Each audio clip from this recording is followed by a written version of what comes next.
Yeah, so you probably, for some reason, have some kind of reservoir of genetic code that's being manufactured somewhere that it's hiding and creating inflammatory symptoms that can manifest itself in many different ways, including this dysfunction of the autonomic nervous system, which includes the dysfunction of your blood pressure and, more importantly, your heart rate. So let me explain that to you.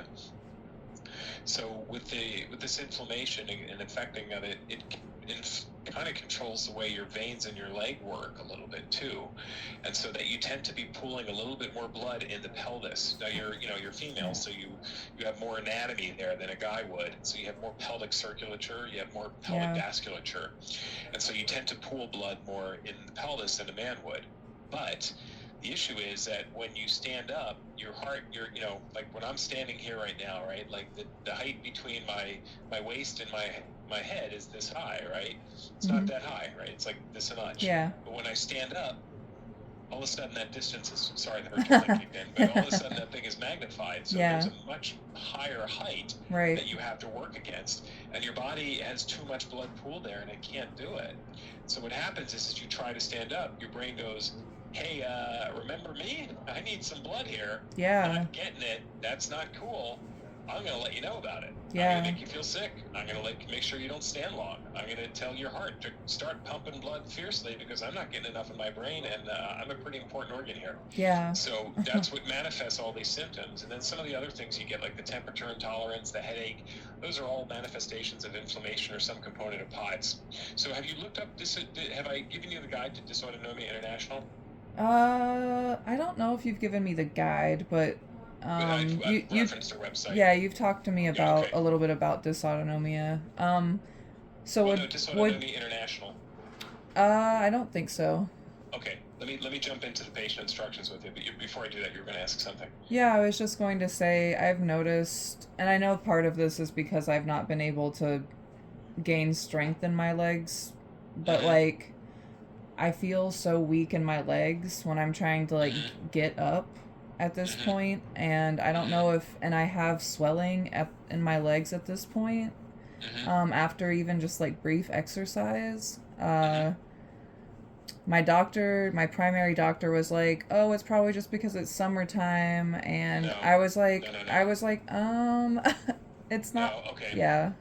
Let's jump into this, okay? We're going to talk about a plan of care now for this. Okay. So I'm going to share my screen here because we can do that. At least I think I can. Hang on.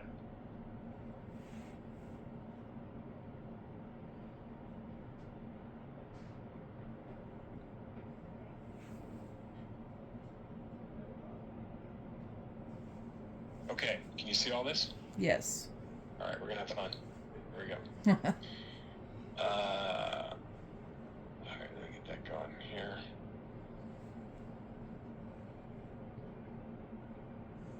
See all that? Go away. Stop. Silly windows.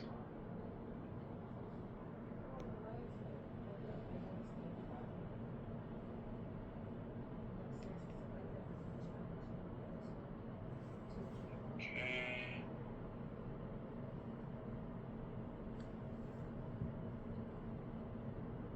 Sorry, I'm not used to sharing my screen like this. That's okay. Let's see if I can make that a little bit bigger for you. Perfect. All right, so POTS, the etiology just means, why it happens, and that's because of blood pooling in your so your central body can't perfuse well. It causes the dizziness, pain, headaches, muscle aches, fatigue, and the brain fog. All right.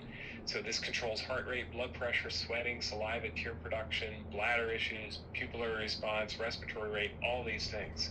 So the goal of treatment is to prevent the blood pooling, okay, and increase the blood flow to your body. Okay. So we'll discuss the first line conservative treatments. So in other words, without any drug. So we're going to want to talk to you about hydration with electrolytes, high salt diet, and compression garments. Okay. And what we call consistent exercises in the recumbent position. So you're going to be still needing you to do activities, but either in a recumbent bike or kind of isometric kind of stuff. All right, so we'll talk about that. These exercises help increase your vascular tone so that you're able to push more back into your central circulation. And abdomen and thigh compression, you said how you felt like you were swelling, Yeah. right? Yeah. So we're going to want you to wear compression garments to keep that stuff in more. Okay, yeah, So that I did attempt after our first appointment that we had. I attempted to buy compression garments, but I'm gonna have to like buy a size up, I think, because they Okay. were. But yeah, I definitely have tried them out, and we'll try to like get a new pair that fit. Okay. There you go. Spanx seems to work for people. Sweet. I know they're body shamers, but they seem to work. Sweet. Okay, so I'm highlighting in red what I really want you to see. Okay, so Okay. we're going to aim for 7 to 10 grams of salt per day. 2 to 3 of those grams are in your hydration. Okay. Now you're going to want to start looking at the amount of salt in your foods and start doing the math. Okay, you're going to want to get to that. Now you may say to me, "You're a monster. I can't possibly eat that much salt." And I'm going to be like, "I get it." So here's some advice. So there's a great little thing called Liquid IV that some of my patients really like. And recently, a couple people told me about the the firecracker flavor. People are talking about the firecracker flavor. Where did it go? There it is. Patients have liked the firecracker flavor. It's There we supposed to be go. like Rocket Pops, right? And it's good. So that's a great way. You'll notice you get 500 of sodium right there, so you can really kind of get Sweet. into that 2 to 3 grams very quickly. Okay. I'll do that then. Yeah. Yep. The next thing here is the amount of fluid I want you to drink. And again, you're going to be like, "Are you nuts?" But I really want you to be drinking 2 to 4 liters of water per day. All right. All right. Yeah. I'm going to put that in big and red. And then it's sort of a gauge is, having basically, emptying your bladder 5 to 6 times a day, and with light color urine and a 20-second urine stream. So that gives you an idea, Okay. without me having to do any fancy tests, how you're doing. Okay. All right. So now the compression garments, so you're noticing I put them red, right? So the waist-high compression garments, they work best if you can do it. Okay. All right.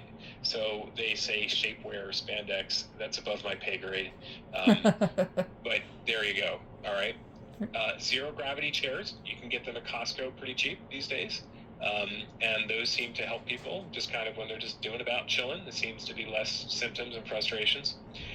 You'll notice we say to eat meals slowly. Okay. And chew feel. You'll also, there's some people that feel like taking more, drinking more aggressively, like really guzzling seems to do better. Yeah. I've had people tell me that. So as a recovering alcoholic, I maybe will be able to do that. So. All right. Well, I don't want to say for you to employ those skills, but I won't. I'll turn aside. I'll employ them for good. So. There you go. Raising the head of the bed 4 to 6 inches, so you can get bed risers to do that. Okay. All right, and then this one is avoid hot showers. Okay, and that's definitely like people that can really mess you up. Yeah, hot showers are not fun for me. No, they're not. Nope. So, and people usually sometimes get chairs for the shower. Yeah, we considered doing that because showering's like tough for me. Yeah, I would definitely get a chair, and I would really keep the temperature. I don't need you to do like the Navy shower, right, where you basically soak yourself up, and then but it is. So here is some of the drugs that you're taking propranolol, right? You're taking 10 milligrams 3 times a day, and I'm probably going to start you on a second agent called fludrocortisone, but I don't want to do that until you've done the conservative pieces. Okay. Okay, so what I'm going to write here is that's all the instructions fit to print. So they'll be there in the after visit summary. I don't know if it'll be in red or not, but you'll get the idea. Yeah, I'll take like a screenshot of that. Perfect. Okay. Well, you'll get it in the summary. So for sure. You'll get it for sure. Yeah. Okay. Now, back to you. And, sorry, I got to fix something here on the window so it doesn't go crazy on me.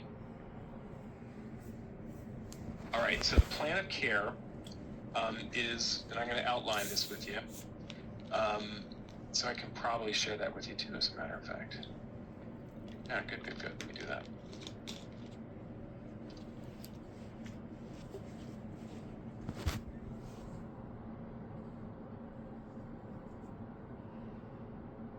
Oh man. I'm sorry. I knew that I'm willing to work hard to like feel better. And yeah. Okay. So we're first going to focus on conservative treatments. Okay. All right. Highlighted in the patient instructions. All right. So, and I'll just put a little kind of caveat here. We looked at those together: salt and fluids, compression garments, bed risers, and those are some of the biggies. I want you to continue propranolol, and you'll get a heart rate. You'll monitor your heart rate just to kind of keep track of how you're doing. Okay. I want you to get one thing from the lab. Where do you live again? Portland. Portland. Okay, cool. So I want you to do a 24-hour urine for your salt levels. So I'd like you to do this before you start all the aggressive salt treatments. So in other words, let's do that today or tomorrow. So okay. I know there's nothing more exciting than collecting urine for 24 hours. Yeah. So, I mean, what could be more fun than that? So, but this gives me a baseline for what your salt intake and your fluid intake is, so that I know when we start with the salt treatment how well you're doing. Gotcha. Okay, so let's have you start that. And then you notice I need you to go to PT for the POTS exercises. Okay. So that you learn the exercises specific to POTS and what you got to do there. You'll continue to avoid burning yourself out, avoid post-exertional malaise, avoid pacing, continue with the breathing exercises, healthy diet. By the way, I've had some patients, I don't know any patients with long COVID that haven't felt some measure better on a plant-based diet. Now, I believe it. I grew up eating cheesesteaks, so Same. So. You did? Where'd you grow up? I mean, I grew up like in Pennsylvania and Tennessee. I grew up in like Pennsylvania, McConnellsburg, Shippensburg. Oh, yeah, sure. Yeah, but, Shippensburg. Yeah. Yeah. What's the college in Shippensburg again? I forget. It's just Shippensburg. It's like Shippensburg right? University, yeah. Yeah, that's right. But yeah, like my dad went there. Oh, really? Yeah. That's small world. It is small world. So after we go through all this, and we're going to say, consider starting, the drug is called pyridostigmine. Okay. After conservative treatments. All right. And so I would like to see you back in a month if that's humanly possible. Yeah. Just with my schedule's pretty tough. So, okay, so I'm going to stop sharing here. And I'm going to tell my team to find a way to see you again in a short while. Okay? Okay. All right. So, bottom line, you have POTS. I'm glad we figured that out. That's what we got to focus on. It ain't fun. Yeah. But we can improve the quality of your life. People do feel, what we're going to do is we're going to keep chipping away incrementally at these things to hopefully get you feeling better. So the conservative measures, the salt, the liquid IV firecracker, fluids, the compression garments, the zero gravity chair, and then medicines all kind of keep adding, and then the physical therapy helps too. So those are all things that should put you in the driver's seat, because that's really important, right? It's really important that you have a sense of control over this, and you don't feel like a proverbial victim of the universe, right? Yeah, I really, aside from the fatigue, I really just I don't feel good because of my heart-related stuff, and I can tell that it's all related to my heart. And I was going to ask if I have a lot of issues with nausea, and I don't know if that's kind of goes along with the whole... It does. Okay. Yeah, all of these things that you're experiencing are bundled together with POTS. Oh, I forgot. Dysautonomia International. Are you at a computer right now?